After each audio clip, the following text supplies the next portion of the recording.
We have been reporting here on a lot of difficult stories all around the country over the last few weeks. From the shootings of black men here in Minnesota and in Baton Rouge to the ambush on a Dallas police officer, the images and information are hard enough for adults to deal with.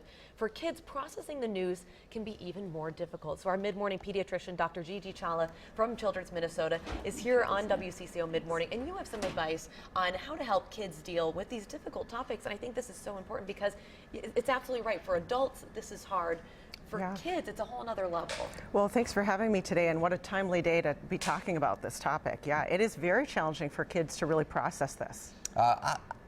First of all, I think you would agree with it that parents and kids should talk about these topics. Racism, social justice, protest, all of these things are things people there's no reason to avoid those topics, right? Right. I mean, this, unfortunately, these events set up an opportunity, actually, to be able to talk about topics that family members might not talk about before. So we appreciate the mechanism to do that. I mean, talking is really the key there, rather than nonverbal things. And I think when you look at the different ages, though, it can be a little difficult. What age do you think it's appropriate for watching news coverage? How would you kind of approach that from even as young as toddlers or in preschool might be hearing about some of these?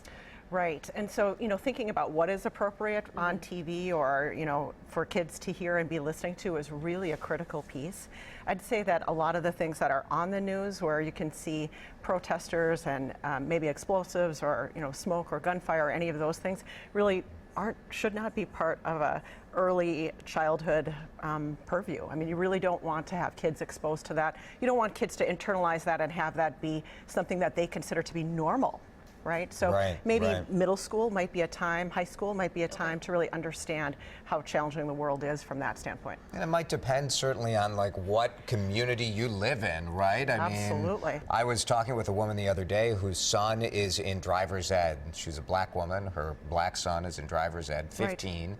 And she's had the conversation that every minority parent has with their kid about what you need to do when you're pulled over. Right. Everybody's experience is different, and that's actually what's really important about just having your conversation with kids, is that parents can have that opportunity to craft what is their experience, how does it match with what you're seeing in the world, and where to go from there.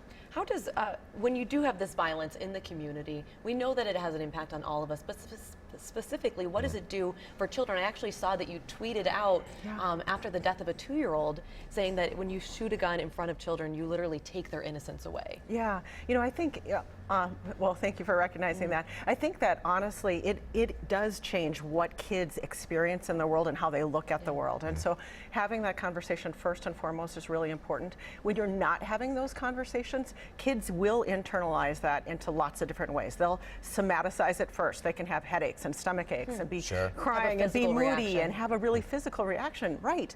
So you want to address those What's the best way to go about it? Do you just ask kids a lot of questions? What do you know? What are you thinking about? Those kind of things? Yeah, I mean, so first of all, just on the news today, I'm sure that there are parents who are going to come home and they'll be frustrated that they were trapped in their cars, or kids who are trapped on school buses. I don't know.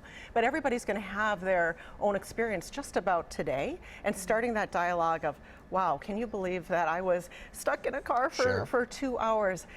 What do you think that means? Why did that happen? And just opening up that conversation can be really important. Yeah. Is there a point where parents should limit the amount of news and the amount of intake that their kids are seeing? Yeah, I think doing that in a way that's really paced and appropriate for their age, for a child who's a preschooler. Maybe a 10-minute discussion here or there while you're in the car, making it part of normal conversation is appropriate. Well, we do want to note that we brought in a big-time expert to talk about this. Because if you pick up Minneapolis-St. Paul this month, right on the cover, the Top Doctors issue, congratulations. So nice to have you recognized, and we certainly appreciate your insights here all the time. Yep, good luck to all parents today. Indeed. Thanks, Doc.